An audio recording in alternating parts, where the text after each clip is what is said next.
بعد 7 سنوات الفنانة المعتزلة أمل حجازي تفاجئ جمهورها بخلع الحجاب. إليكم التفاصيل كاملة، ولكن قبل ذلك لا تنسوا الاشتراك في القناة.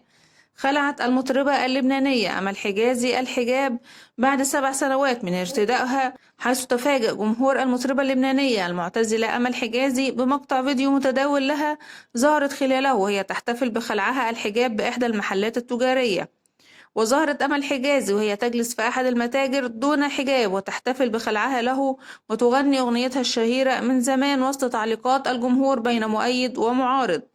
وكانت أمل حجازي أعلنت ارتدائها الحجاب في سبتمبر 2017 بعد اعتزالها الفني، كاشفة إنها عاشت صراعا داخليا مؤلما في الفترة الماضية بين الفن التي تعشقه وتهواه وبين الدين، قائلة إنها كانت تشعر بقربها من الله، مضيفة: كنت أعيش صراعا داخليا تطلب من الله الهداية الكاملة.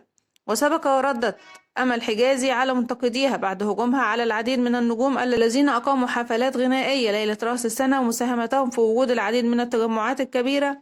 وكتبت أمل حجازي منشورا عبر حسابها الرسمي بموقع التغريدات القصير تويتر جاء فيه بعض المحطات الذين لهم مصالح مع الفنانين انتقدوا طريقتي بموضوع حفلات رأس السنة، وأقول لهم تعودت دائما على قول الحق ولن أغير أسلوبي، مع العلم إني لم أكن أعلم من هم.